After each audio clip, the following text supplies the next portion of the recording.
If we were to turn the clock back some 40 plus years to the 1970s, you'd be seeing my first guest on stage. Starring in the smash hit Godspell. Then forward on 3 years to 1973, and she's starring alongside John Farnham in Pippin. Two fantastic shows, I remember them vividly. A superstar, the Queen of Pop, often words associated with my next guest, Colleen Hewett. And Colleen's on the line right now. Hello, Colleen, how are you? I have a huge apology, mate. I'm really, really sorry that I wasn't here. I have only just discovered and I've heard about, and in fact nobody else knows, except obviously, immediate family, but I have just become a grandmother. Oh, congratulations to you. Thank you so much. So we're sort of on and off the line to Portland over in Maine, in America. Goodness. And, my daughter, she was 2 weeks over, exactly 2 weeks over, delivering. And so that just sort of blew my mind, and obviously nothing else existed. No, and I don't blame you, Colleen. No. You don't have to apologise. It's just the most exciting thing. Isn't it lovely? I can hear the excitement in your voice. £9.9, that's huge. And they have called their daughter Daisy Starlight Hewett, which is just gorgeous. Daisy Starlight, isn't that lovely? Daisy Starlight. Beautiful. Yeah. Starlight being after my great-grandfather. Yeah. And I don't know where the daisies come from, but... And the Hewett, of course, from you. Yeah. Oh. I think her husband's name is in there somewhere. She's probably after the Hewett. Well, don't worry about him. He didn't have the baby, she did. I carried it all that time, £9.9, oh my God. Oh, that's anyway, just huge. How are you? Oh, Colin, it's been years since you and I spoke. We were in the 3AK studios last time I spoke to you in Melbourne. Oh my God. It was one of your CDs, back in the 90s when you released it, and we sat there doing a pre-record. Right, and had lots of fun and talking to you. You were just back from a cruise overseas. You came back yesterday, didn't you? No, I wasn't doing a cruise. No. I live here and I live in Fiji. Yep. And it was just time to get back there in between tours and stuff. And, I thought you were touring and doing a concert on board. No, but that's exactly what I've come back to do. I've come back to do a little stint in that wonderful production, Godspell. Yes. In Melbourne. I've come back to do a senior tour, which is... sort of kicks off, I think, at the Drum Theatre in Dandenong. That's right, I'm going to talk to you about that. Goes around to Shepparton and Ararat and Castlemaine and all these fantastic places, and worked to people who, started my career off as an audience. And, so it's only an absolute pleasure to go out and perform for them and take them back to a happy place. Well, Colleen, when I couldn't get hold of you before, I did play from Godspell day by day. And, of course, that was not necessarily the launching pad for you, but it did certainly help to push those things on, because musicals weren't really just the start for you, were they? You were playing with the Esquires, weren't you, at the age of 12?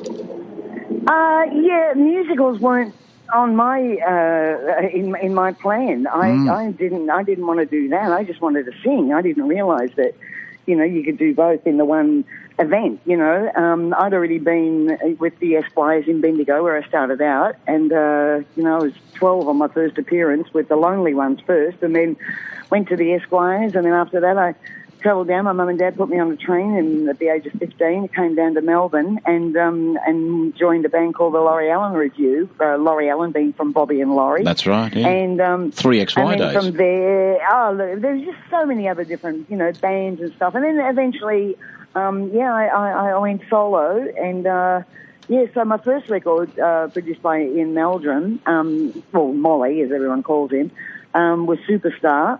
And not from Jesus Christ Superstar, but from Joe Cocker Mad Dog's Englishman album, recorded first by Rita Coolidge, Leon Russell and whoever.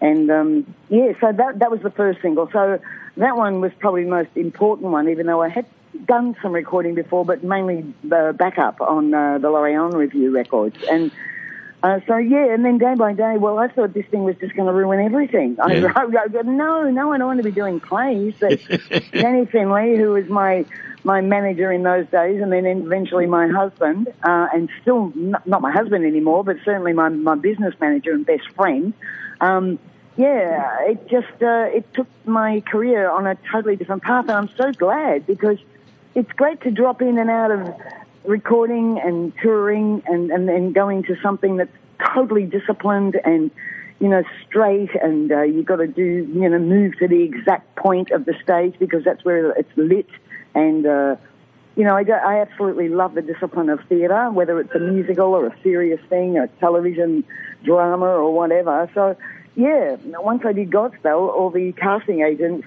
thought that I was an actress. Well, you're a good one. I mean, you've done TV work too. Your first movie, totally. Your full-length movie was 2011, wasn't it? The Cup. Well, but, I had to wait all that time to get the big screen. But no, it's just been absolutely fabulous. And as I say, I've just come back from over there in that beautiful weather at Fiji and come back to do the round of the Return to Godspell, which is I won't be performing in the actual play. I won't be doing all that run around stuff that I was doing when I was 19, 20. Mm-hmm. What are you doing? Certainly singing the main song that I sing in the show, Good. Which is Day by Day, of course, and join the cast. So tell me about Boy from Oz. You were in Boy from Oz with Hugh Jackman, of course, and I interviewed Hugh a couple of times with that. But how did you go? Did you love that? Oh yeah, it was beautiful. I mean, working with Hugh was one experience, but the whole cast were just so amazingly talented and just so into it. And I mean, working alongside of someone like Hugh, who I had known before. All of this, not on a friendly pro thing, but more as like a mate that you run into around the place. Yes. And his wife Deborah, I knew her before Hugh. So I mean, we're always crossing paths in this business, but it was great to be able to work together and play the role of his mother, who was such an important person in Peter Allen's life. It was a beautiful experience, and we went to all the biggest arenas in Australia and.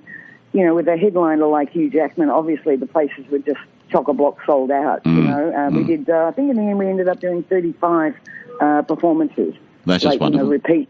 Yeah, it was. Look, it was a great show. I saw it on 2 occasions with Hugh and you in it, and it was just marvellous. The Regent Theatre from memory. Brilliant. And it was just a great show, And all those memories coming back, and such a story of Peter Allen. He's just an icon.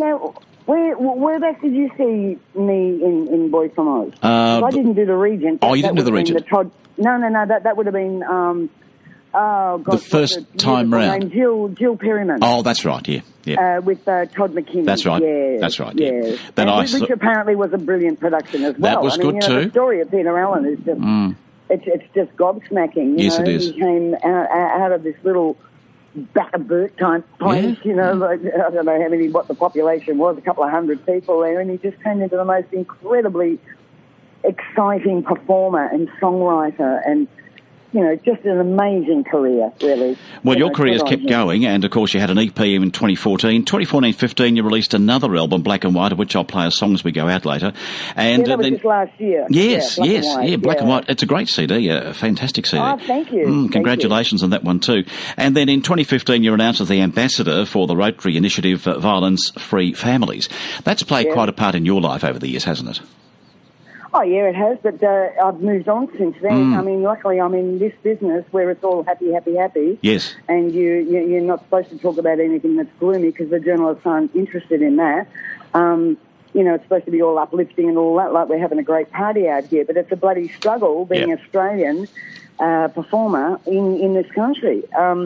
It's damned hard. And, of course, if you've had a career for as long as I have, it's that little bit harder. That's what I was thinking, that...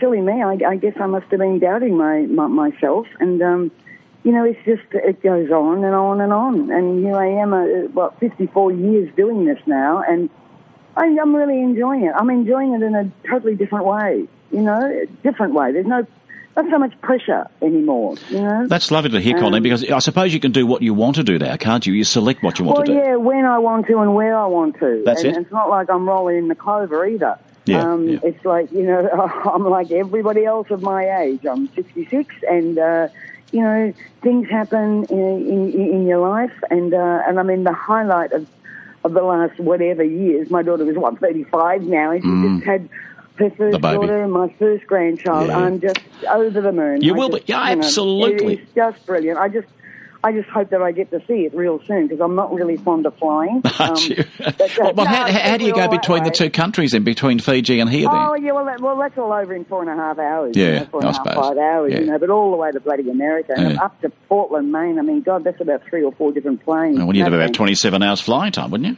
Well, I don't know what it takes. Really, just the thought of it makes me sick. Just take a sleeping pill and go to sleep. No, yeah, right. I'll probably, get on the wrong plane or something. No, Probably. no. I'll just wait for them to come out to Australia. They're hoping to be out, about Christmas time, so I don't have that long to wait. Colleen, that is just hopefully. sensational. Look, we're looking forward to you. You are the first to know. So Thank you very, very much. We are privileged with that. Well, absolutely. Well, talk about come up with an excuse. I mean, that is legitimate. Well, if you had said you were pregnant, I would have worried. I would have loved that. I would have rewritten the Bible. Listen, Leigh, I've just been to the doctors. That's why I'm late. And Right. take two. Yeah. An evening with Colleen Hewett at the Drum Theatre. Now, you're down at the Drum. You're going to be here on the 5th of October and again on the 6th. The nighttime performance, 7:30, and the daytime is 10:30. An evening with Colleen Hewett. Now, some of your old songs as well as the new album? Well, yeah, and I don't like them being called old songs. I'd like you to call them my earlier records. Take two. Some of the earlier records of Colleen Hewett. Take two on that one, mate. Yeah. No, these are the beginning. These are what you guys always want to talk about. That's you right. always want to go right back to those days. So, they're all a very important part. They are. Those songs are why I'm still here today. That's it. Exactly so, right. Yeah. Without those, Colleen, you wouldn't be here. And, of course, other stars. Yeah, I often talk about Skippy, and, of course, a lot of guys from Skippy now don't want to talk about Skippy. They say, why are you talking about that for? But, of course, without that, these actors wouldn't have been where they are today. Well, exactly. These were our first couple of steps on the big, long ladder. Yes. And we've had to crawl up there. And as I say, being an Australian in Australia, in this industry, where we're just crazy about Americans and anything that's from overseas, we really get the short straw most of the time, but I really have no complaints. I am very content with where I sit on the ladder now, and it's a very contented seat to be sitting on. Well, you're sounding very happy to me. You sound a lovely lady at the moment. Mate, I am. Absolutely. Yeah. And what are they going to call you, Grandma or Nana, or what have you decided on? No. I was thinking like Nana Cole. I think that's sort of got a nice. I don't like Grandma and all those other things. No. Nana Cole. Nana Cole sounds beautiful. Got a ring to it. Yeah. Now, so does Daisy Starlight, yeah. Can I expect on your next CD a track all about your granddaughter? Look, I don't know. I think that my son, who is sitting opposite me now, because we just heard the music together, he would probably come up with he'd pen something together on those lines. Isn't that beautiful? Absolutely. Daisy Starlight, yeah. Colleen, lovely to catch up with you. Congratulations again. All the best to your daughter and the little one. Great to catch up and talk to you. Thank you so much, Leigh, and I'm really sorry about the stuff up. That's all right. Please, totally understand. Yeah, wear it on your on the sleeve, because I'm just over the moon. This is a totally different happiness. Well, I'm a grandparent 5 times over, so I know exactly how you feel. Lucky thing. Yeah, it's beautiful time. Beautiful. Yeah. Congratulations to you. Talk soon. Okay, bye, dear. See you later. Bye.